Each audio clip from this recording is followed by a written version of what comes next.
Assalamualaikum warahmatullahi wabarakatuh. Apa kabar anak-anakku sekalian pada pagi hari ini? Alhamdulillah, Ustazah harap semoga kalian di sana masih tetap semangat ya. Berjumpa kembali dengan Ustazah dalam video pembelajaran tematik. Kita masih berada di tema ke-6 cita-citaku, subtema 1 pembelajaran 4. Sebelum kita memulai pelajaran, mari kita berdoa. Nah, tahukah kamu, ayah Beni menunjukkan kepada Beni beberapa bangunan hasil karya arsitek seperti Candi Borobudur, Waduk Jatiluhur, Jembatan Suramadu. Seorang arsitek juga berperan dalam usaha mempersatukan umat beragama. Lihatlah Masjid Istiqlal Jakarta yang berdiri megah berdampingan dengan Gereja Katedral Jakarta tempat umat Katolik beribadah. Masjid Istiqlal dibangun pada masa pemerintahan Presiden pertama Indonesia, Soekarno pada tahun 1961. Ya, nanti kalian lanjutkan bacaannya. Identifikasi diagram berikut dengan menggunakan berbagai sumber informasi yang kamu miliki, yaitu mengenal profesi arsitek. Nah, kita telah mengetahui beberapa bangunan karya arsitek. Tugas seorang arsitek tidak hanya merancang bangunan. Seorang arsitek harus memiliki beberapa keterampilan yang mendukung pekerjaannya selain menggambar. Mari kita lebih mengenal profesi arsitek melalui penjelasan berikut. Ya, yang pertama adalah kehebatan seorang arsitek. Nah, di sini kalian bisa membaca sendiri ya. Dan jenjang pendidikan seorang arsitek. Seorang arsitek harus menyelesaikan pendidikan formal dengan jurusan arsitektur. Setelah lulus, calon arsitek harus segera memenuhi keahlian khusus arsitek agar mendapatkan sertifikat. Sertifikat tersebut digunakan sebagai syarat untuk bekerja menjadi arsitek profesional. Para arsitek profesional harus terus belajar dan meningkatkan keahliannya. Mereka biasanya bergabung dalam sebuah kelompok untuk saling berbagi ilmu dan pengalaman. Kemudian yang ketiga, keterampilan yang dimiliki seorang arsitek. Yang pertama, seorang arsitek harus memiliki keterampilan grafik. Selain pengetahuan menggambar, arsitek harus menguasai pengetahuan lain seperti fotografi, percetakan, dan seni grafis. Seorang arsitek juga harus memiliki pengetahuan teknis, manajemen, dan ilmu bisnis. Nah, di sini ada sebuah artikel, tahukah kamu? Ya, di halaman 95, kalian baca artikelnya secara mandiri. Nah, di sini kita langsung mempelajari lagi persamaan dan perbedaan rumah adat. Ya. Di sini sudah ada gambar rumah adat. Yang pertama rumah Aceh yang berasal dari Aceh, kemudian rumah Lamin yang berasal dari Kalimantan Timur. Di sini Ustazah sudah tulis persamaannya, yaitu bangunan berbentuk panggung, bangunan terbuat dari bahan alami, bangunan berfungsi sebagai tempat tinggal dan keperluan adat.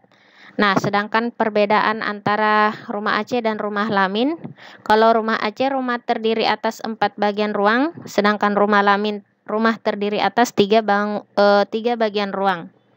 Kemudian kalau rumah Aceh digunakan oleh 1 keluarga, sedangkan rumah Lamin digunakan lebih dari 1 keluarga. Kemudian perbedaan yang ketiga, rumah Aceh ruang bagian bawah digunakan untuk menyimpan barang, sedangkan rumah Lamin digunakan untuk memelihara hewan ternak. Adapun manfaat dan kegunaan rumah adat secara khusus, yang pertama, rumah depan untuk menyimpan barang seperti padi dan hasil panen lainnya. Yang kedua, ruang tamu untuk bersantai, menerima tamu dan keperluan adat. Yang ketiga, ruang tengah sebagai ruang santai keluarga, ruang tidur dan ruang tidur pengantin. Kemudian bagian bawah rumah digunakan untuk memelihara hewan ternak dan bagian belakang rumah digunakan sebagai dapur. Nah, di sini ada sebuah artikel manfaat sumber daya alam di sekitar kita. Ya, kalian baca secara mandiri dan kita bahas lagi latihan. Misalkan nama teman kalian itu Nina. Pekerjaan orang tua Nina, ayahnya itu adalah seorang atlet sepak bola, sedangkan ibunya adalah seorang dokter. Ya.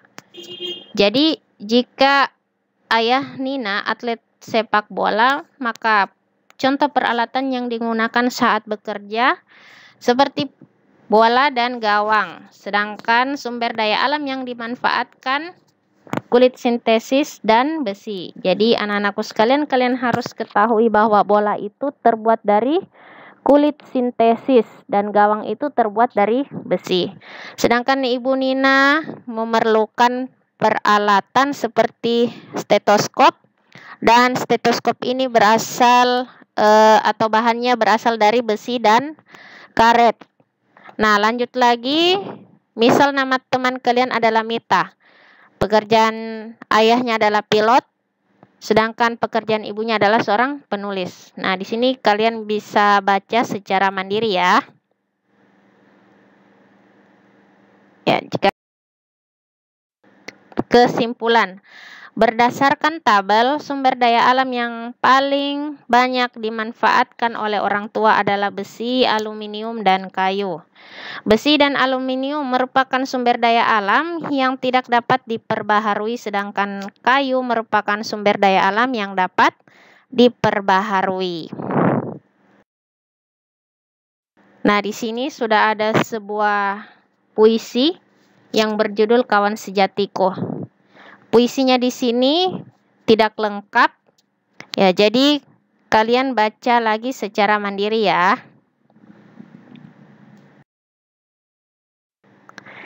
Tanggapilah pernyataan-pernyataan di bawah ini dengan kata ya atau tidak sesuai isi puisi di atas. Yang pertama, puisi ini berkisah tentang kawan yang tidak setia. Ya, tidak ya. Kemudian yang kedua, Lani memberikan pendapat yang baik terhadap kawannya. Ya, kita yang dimaksud dalam puisi adalah Lani dan Siti. Ya, benar. Kawan yang dimaksud memiliki suku yang berbeda dengan Lani. Iya. Lani akan melupakan kawannya. Tidak. Mereka ingin meraih cita-cita bersama. Iya. Berdasarkan jawaban di atas, coba kita identifikasi isi puisi tersebut ke dalam bentuk paragraf di bawah ini.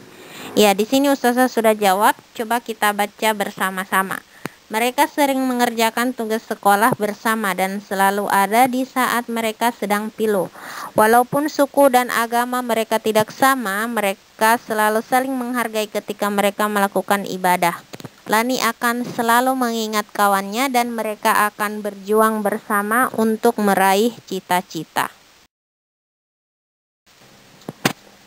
Nah, anak-anakku sekalian, bagaimana pembelajaran hari ini? Ustazah harap kalian paham ya. Jika kalian tidak paham, boleh ditanyakan langsung ke orang tuanya atau boleh langsung ke Ustazah.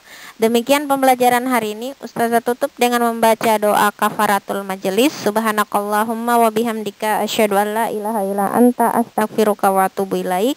Wassalamualaikum warahmatullahi wabarakatuh.